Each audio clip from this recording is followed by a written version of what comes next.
नमस्कार, मैं हूं माही सिंह और आप देख रहे हैं नेक्स्ट 9 न्यूज। आम आदमी पार्टी की मुश्किलें अब धीरे धीरे थोड़ी और बढ़ती हुई नजर आ रही हैं। अरविंद केजरीवाल को 9वां सम्मन आ चुका है। ऐसे में अभी मनीष सिसोदिया 1 साल से जो जेल में बंद हैं, अभी तक उनको राहत नहीं मिल पाई है। लेकिन एक बड़ी खबर आ रही है कि संजय सिंह ने जो अपना नॉमिनेशन भरा था, अब वो राज्यसभा में शपथ ग्रहण करने के लिए जाएंगे और कड़ी सिक्योरिटी के बीच में उनको वहां पर ले जाया जाएगा। वैसे में देखना होगा कि क्या आने वाले समय में संजय सिंह को कुछ राहत देखने को मिल सकती है या नहीं, या आम आदमी पार्टी की जो मुश्किलें हैं वो लगातार बढ़ती हुई नजर आएंगी। इन सभी बातों के लिए हमारे साथ दिनेश मौजूद हैं। इनसे जानेंगे कि क्या आने वाले वक्त में संजय सिंह, मनीष सिसोदिया और केजरीवाल, ये तीनों की मुश्किलें बढ़ती हुई नजर आएंगी या कम होती हुई नजर आएंगी।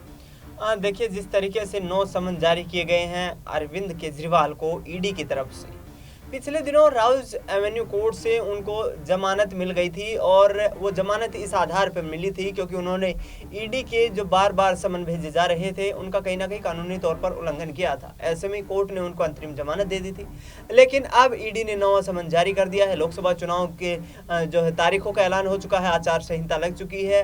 अरविंद केजरीवाल साफ तौर पर ये कहना चाहते हैं कि पिछले 3 महीने से जो मेरे साथ घटनाक्रम घटित हो रहा है, साफ तौर पर यह प्रतीत होता है कि ईडी यहाँ पर सरकार के दबाव में काम कर रही है और मुझे गिरफ्तार करना चाहते हैं। लेकिन इस पूरे मामले का जो हम एक थोड़ी डिटेल में जानने की कोशिश करें तो करीब 2 साल पहले यहाँ पर मनी लॉन्ड्रिंग के मामले में ही सत्येंद्र जैन को गिरफ्तार करके जेल की सलाखों के पीछे भेज दिया गया था। वर्ष 2023 में 1 साल से अधिक वक्त हो चुका है अब मनीष सिसोदिया को गिरफ्तार हुए और उनको भी जमानत अभी नहीं मिल पाई है। शराब नीति मामले में उनकी गिरफ्तारी हुई थी। लेकिन 4 अक्टूबर को जिस तरीके से यहाँ संजय सिंह की गिरफ्तारी होती है, ईडी उनके घर आती है, पूछताछ करती है। 10 घंटे तक उनके परिवार से पूछताछ की जाती है, संजय सिंह से खुद लंबी पूछताछ की जाती है, तमाम दस्तावेजों की जांच की जाती है और उसके बाद शाम करीब 7 बजे ईडी उनके घर से ही सरकारी आवास से संजय सिंह को गिरफ्तार कर लेती है। लेकिन उसके बाद जिस तरीके से जनवरी के महीने में 10 जनवरी को संजय सिंह ने दोबारा से राज्यसभा में जाने के लिए नॉमिनेशन किया। 19 जनवरी को वह दोबारा से राज्यसभा के सांसद के रूप में चुने गए और दिल्ली में जो 2 सीटें खाली हुई थी, जिसमें एक एनडी गुप्ता थे, दूसरे यहाँ पर संजय सिंह थे। संजय सिंह दोबारा से वहां पर राज्यसभा में अब पहुंचने वाले हैं। कल उनका शपथ ग्रहण समारोह। इस बीच कोर्ट की तरफ से आदेश जारी किया गया है कि संजय सिंह को कड़ी सुरक्षा के बीच राज्यसभा ले जाया जाए। वहां पर उनका शपथ ग्रहण समारोह होगा और किसी भी प्रकार की मीडिया में प्रतिक्रिया देने या फिर किसी भी प्रकार के बयान पर कोर्ट ने रोक लगाई है। ऐसे में देखना ये होगा कि संजय सिंह, जिस तरीके से मनीष सिसोदिया को हफ्ते में 1 बार परिवार से मिलने की जो जमानत दी गई है, उनको जो छूट दी गई है, क्या आगामी वक्त में संजय सिंह को राज्यसभा सांसद होते हुए जमानत मिल पाएगी? इस पर बड़ा सवाल खड़ा हो गया। जी बिल्कुल दिनेश, लेकिन जिस तरीके से कहा कि आपने उनको मीडिया से बातचीत करने के लिए रोक लगाई गई है, क्या संजय सिंह लगातार जो बीजेपी के ऊपर हमलावर हैं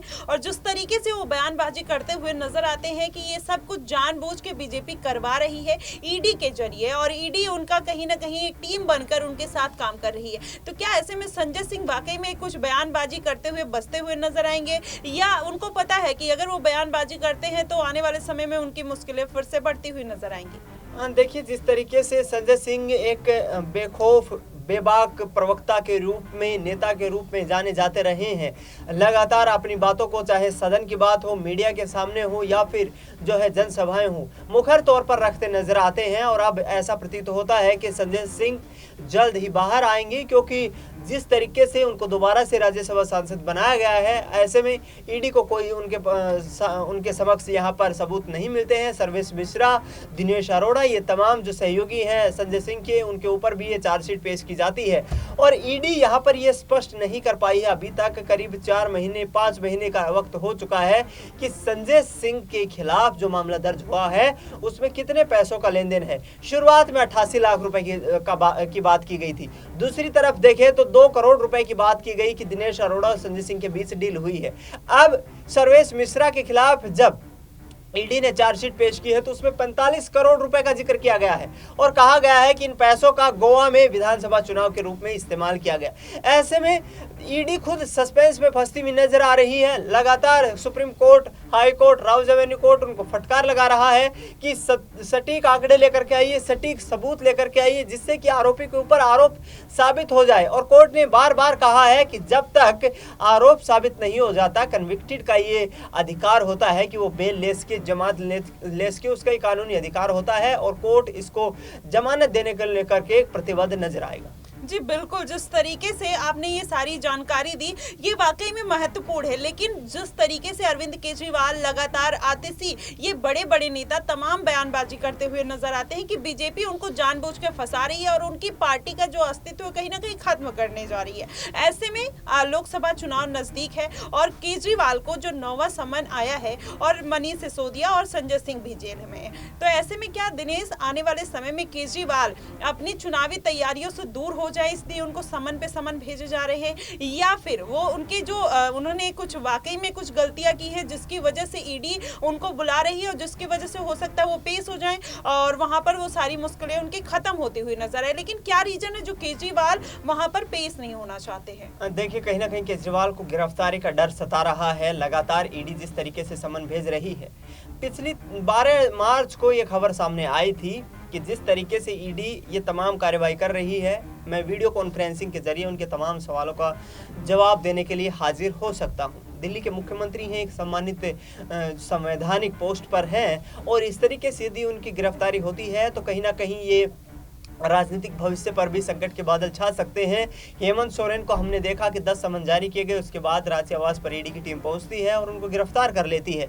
अब ये लगातार खबरें नजर आ रही हैं कि यदि यहाँ से जो यहाँ पर अरविंद केजरीवाल, जिनको 21 मार्च को पूछताछ के लिए बुलाया गया है, वो नहीं जाते हैं तो इसके बाद ईडी एक और समन जारी करेगी और उसके बाद उनके घर से गिरफ्तार कर सकती है। ऐसे में केजरीवाल को डर सता रहा है और केजरीवाल खुद भी ये चाहते हैं कि लोकसभा चुनाव से पहले यदि उनकी गिरफ्तारी होती है तो ये बड़ी मुश्किल उनके सामने खड़ी हो जाएगी और पार्टी का अस्तित्व कहीं ना कहीं आगामी चुनाव में यहाँ संकट में दिखाई दे सकता है। जी बिल्कुल, लेकिन जिस तरीके से आपने हेमंत सोरेन की बात की, दोनों में थोड़ा वाकई फर्क देखने को मिलता है।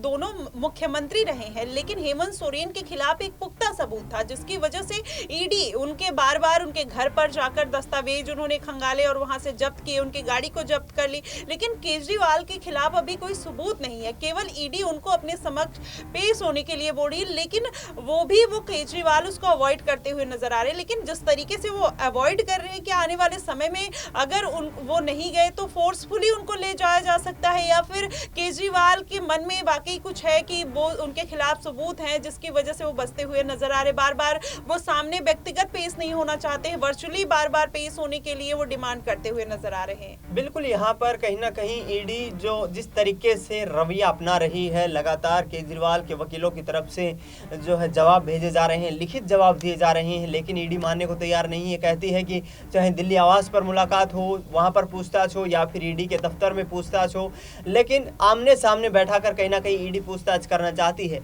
और हेमंत सोरेन की जब से गिरफ्तारी हुई है माही, उसके बाद से लगातार जो शंकाएं बन रही हैं, जो कयास लगाए जा रहे हैं कि ईडी इस मामले में कहीं ना कहीं अरविंद केजरीवाल को इस चंगुल में फंसा करके गिरफ्तार करना चाहती हैं। लेकिन अभी तक हैरानी की बात यह है कि मनीष सिसोदिया और संजय सिंह से संबंधित किसी भी प्रकार का कोई पैसा यहाँ पर जब्त नहीं किया जाता है, ना कोई जमीन के डॉक्यूमेंट्स यहाँ पर ईडी के हाथ लगते हैं। ऐसे में बार बार आम आदमी पार्टी ये आरोप लगा रही है कि ये समन जो है राजनीति से प्रेरित है, लेकिन ईडी अब आगे आने वाले वक्त में हो सकता है कि अरविंद केजरीवाल के खिलाफ सख्त रुख अपनाती नजर आए। जी बिल्कुल, जिस तरीके से आपने बताया कि आने वाले समय में हो सकता है ईडी सख्त अपना रुख अपनाते हुए नजर आएगी। ऐसे में देखना होगा कि क्या अरविंद केजरीवाल जिस तरीके से ये बातें करते हुए नजर आ रहे हैं कि उनका कोई गुनाह नहीं है, वो बेगुनाह है और वो लगातार ईडी से बचते हुए नजर आ रहे हैं। ऐसे में देखना होगा कि आने वाले समय में वो पेश होते हैं, मनीष सिसोदिया की मुश्किलें बढ़ती हैं या कम होती हैं, ये हमें आगे पता चलेगा। फिलहाल आपकी इस पे क्या प्रतिक्रिया बनती है, आप कमेंट सेक्शन में हमें जरूर बताइएगा। फिलहाल के लिए बस इतना ही। देश और दुनिया की तमाम खबरों के लिए हमारे साथ बने रहिए नेक्स्ट 9 न्यूज पर।